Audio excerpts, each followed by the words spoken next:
दोस्तों, मेरा नाम नीरव है। मेरी चैनल नीड टू चेंज में आपका हार्दिक स्वागत है। दोस्तों, मैं इंडिया में पैदा हुआ हूं और 23 साल मैंने इंडिया में गुजारे हैं। बहुत अच्छी चीजें मैं सीखा हूं, लेकिन बहुत सारी चीजें ऐसी भी है जिसे मैं बदलना चाहता हूं।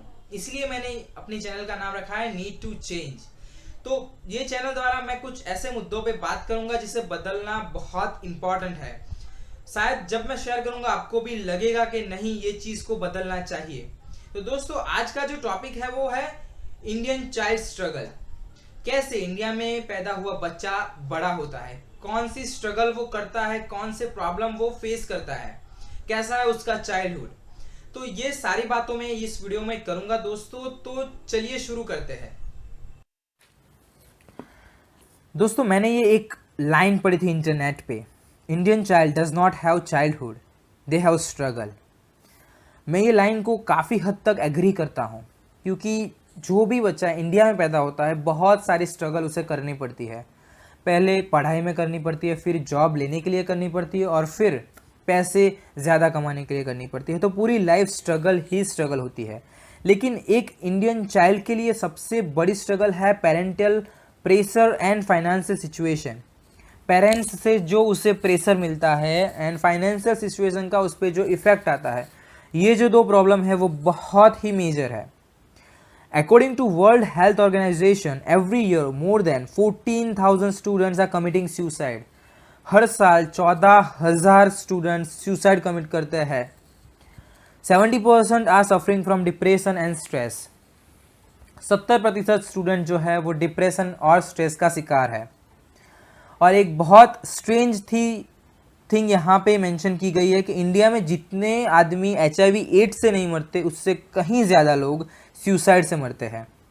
ये चीज़ नेशनल सर्वे 2001 एंड 3 में मेंशन की गई हुई है, और बहुत सही लाइन मेंशन की है उन लोगों ने।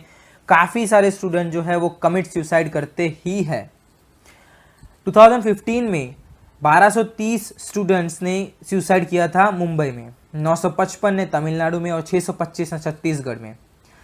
टोटल सुसाइड कमिट किया था 8,934 स्टूडेंट्स ने 2015 तक, और उसके बाद वो अमाउंट 39,775 स्टूडेंट्स हो चुकी है। तो तकरीबन वो जो फिगर है वो 4 गुना बढ़ गई है। और कहीं ना कहीं इसके पीछे छुपा हुआ रीज़न है पेरेंटल प्रेशर, पेरेंट्स का एक्सपेक्टेशन। ये एक सही चीज़ है, पेरेंट्स का एक्सपेक्टेशन होना ही चाहिए, लेकिन अप टू रियलिटी होना चाहिए।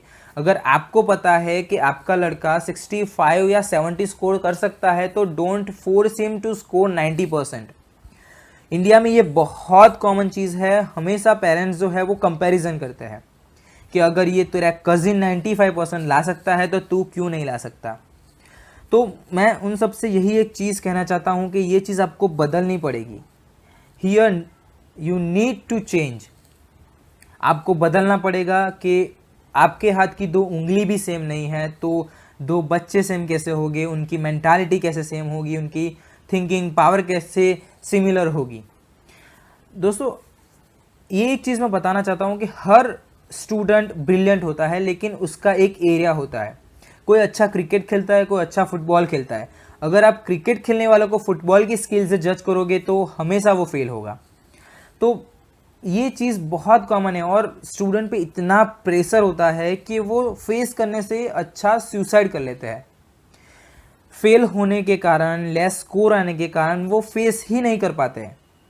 कहीं ना कहीं उन्होंने भी वो गोल बना लिया होता है पेरेंट एक्सपेक्टेशन के हिसाब से कि नहीं, मुझे भी 90 लाना है, लेकिन वो ऐसा नहीं सोच रहे कि नहीं यार, मेरे से 90 नहीं होगा, मेरा कैपेसिटी सिर्फ 70% है। मोस्टली कमिट करते हैं सुसाइड बिकॉज उनका एक्सपेक्टेशन पूरा नहीं होता या वो फेल हो जाते हैं। तो यहाँ पे एक चेंज मैं रिक्वेस्ट करता हूँ सारे पेरेंट्स को, let them live their life. अगर वो 60 ला सकते हैं तो उसमें आप खुश रहिए, वो 60 कम नहीं है, उसकी इतनी एबिलिटी है तो वो इतना स्कोर कर रहा है। Don't force him to get 90%। बहुत सारे students every year suicide commit करते हैं just because of parents pressure and education systems pressure. But ये वीडियो में हम एजुकेशन सिस्टम के बारे में बात नहीं कर रहे हैं, कोई और वीडियो में ज़रूर उसमें मैं डीप में बात करूँगा। तो चलिए अभी नज़र डालते हैं दूसरे मेजर इश्यू। तो दोस्तों दूसरा जो मेजर प्रॉब्लम है वो है financial problem. 50 to 65% of students और youngster are suffering from this problem. आपको मैं ये एक बात बताना चाहता हूँ कि इंडिया में जो सुसाइड होते हैं मोस्टली एज रहता है 19 to 25। सो या वो स्टूडेंट होते हैं या वो यंगस्टर्स होते हैं जिन्होंने अभी अभी जॉब करना स्टार्ट किया है। तो इंडिया में ये एक चीज़ बहुत पुराने टाइम से चलती आई है। जब भी एक यंगस्टर कुछ पहली सैलरी लाता है तो पूरी सैलरी घर में ही चली जाती है। अगर वो 10,000 कमाता है तो 9,000 घर में देने पड़ते हैं, 1,000 उसको यूज़ करने के लिए या पॉकेट मनी में या ट्रैवल अलाउंस की तरफ से मिलता है। उसका फ्यूचर वहीं पे ख़त्म हो जाता है क्योंकि वो आगे कुछ भी सोच नहीं पाता है।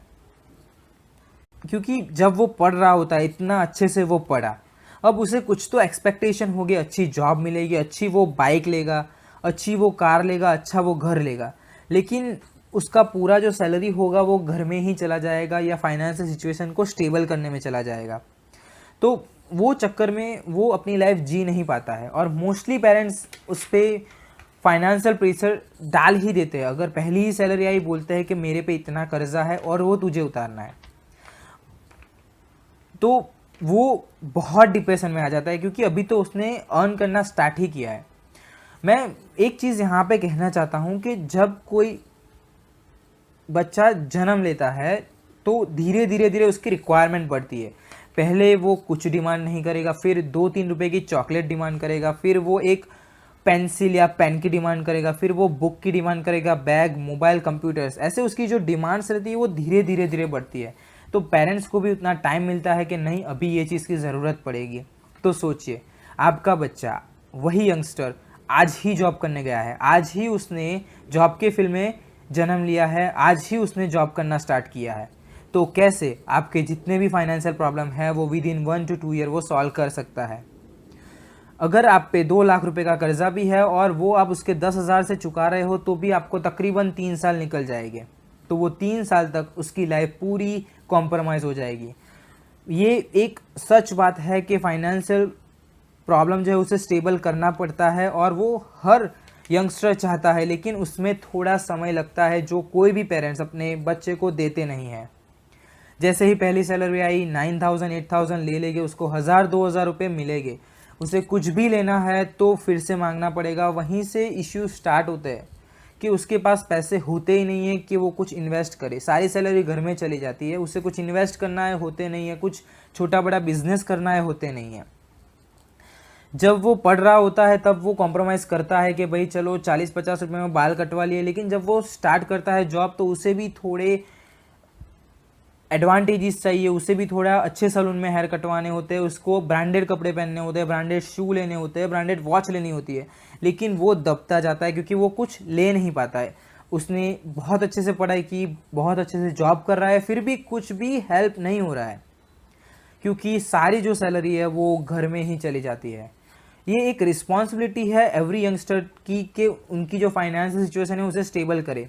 लेकिन मैं ये एक चीज़ यहाँ पे स्टेट करना चाहता हूँ कि अगर आप उसकी इनिशियल सैलरी से आपका जो भी लॉस है वो पे कर रहे हो, उससे अच्छा उसको ग्रो करने दो। उसको बोलो कि ये 10,000 है, तू अपने पास रख, जब तू स्टेबल होगा तब देखेंगे। 2-3 साल जाने दो, उसकी सैलरी 20-30,000 होने दो, वो जो आपका कर्जा है वो तकरीबन 1 साल में ख़त्म हो जाएगा। उसको लाइफ भी जीने मिलेगी, वो भी इम्पॉर्टेंट समझेगा और बहुत ही अच्छे से लाइफ जाएगी। लेकिन वो इंडियन पेरेंट्स है वो समझते नहीं है। मोस्टली 50 to 65% फैमिली में पूरी सैलरी घर पे देनी पड़ती है और फिर प्रॉब्लम स्टार्ट हो रहे हैं। ना वो अच्छे से लाइफ जी पाता है, ना अपने शौक पूरे कर पाता है, ना कुछ ऐसी चीज़ ले पाता है जिसकी उसे ज़रूरत है। तो इसकी वजह से काफ़ी सारे यंगस्टर, काफ़ी सारे स्टूडेंट्स डिप्रेशन का शिकार हो जाते हैं क्योंकि वो लाइफ में कुछ कर नहीं पाते हैं।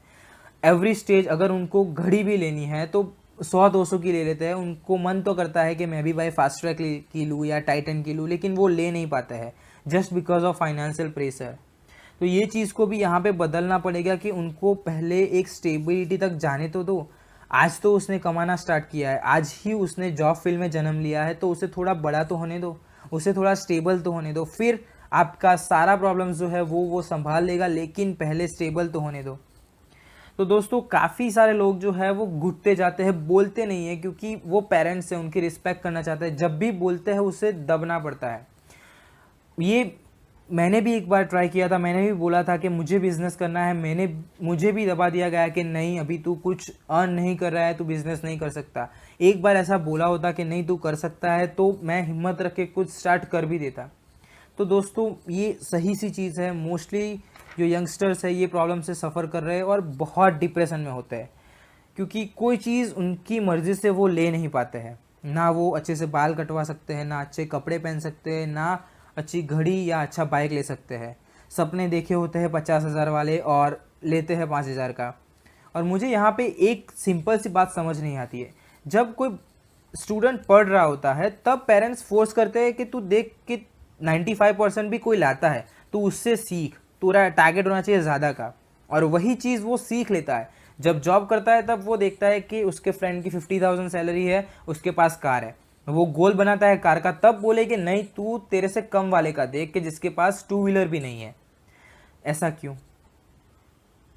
पहले आप जो सिखाते हो फिर वही बदल जाता है।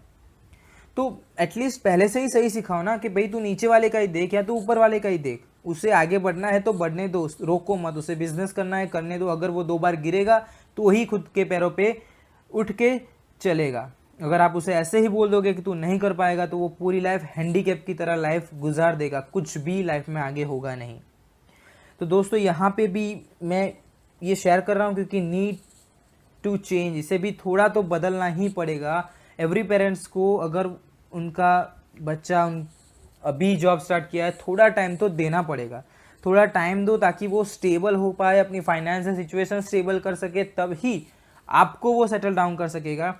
इंडिया के रिचुअल्स और संस्कार इतने स्ट्रांग है कि कोई भी बच्चा ये नहीं चाहता है कि उसके पेरेंट्स ओल्ड हाउस में रहे, लेकिन कुछ ऐसे सर्कमस्टेंसेस हो जाते हैं तो ही वो लोग उन्हें बेचते हैं, क्योंकि ये जो सिनारियो है उसमें पहले तो खुद को सेटल डाउन होना है। अगर मेरे पास ही खुद के खाने के पैसे नहीं है तो मैं किसी और को कैसे खुश रखूँगा?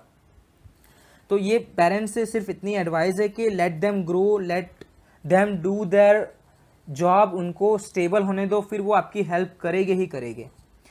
तो दोस्तों ये वीडियो में मुझे यही बात करनी थी। एक जो इंडियन चाइल्ड होता है, इतनी सारी स्ट्रगल के बाद वो सक्सेस हासिल करता है, तो उसे थोड़ा आसान बनाया जा सकता है, सुसाइड रेट को कम किया जा सकता है, वो तो हमारे हाथ में है। ये पेरेंट्स से इतनी रिक्वेस्ट है कि इतना प्रेशर ना डाले। अगर उसका परफॉर्मेंस 60 है तो उससे खुश रहिए, उसे मोटिवेट कीजिए। 60 से रियलिस्टिक गोल दीजिए कि 65, ऐसा मत कहिए कि 90 ही लाना है। और उन्हें एक स्टेबिलिटी तक जाने दीजिए, वो आपकी मदद ज़रूर करेगा। तो दोस्तों ये जो बातें मैंने वीडियो में की है, मैं आशा रखता हूँ आपको पसंद आई है। अगर आपको पसंद आई है तो एक लाइक ज़रूर कर दीजिएगा, और अगर पॉसिबल है तो इसे शेयर भी कीजिए। मेरी चैनल को सब्सक्राइब कीजिए दोस्त। हर वीक मैं ऐसे कोई टॉपिक पे वीडियो बना के आपके सामने रखता रहूँगा। तो दोस्त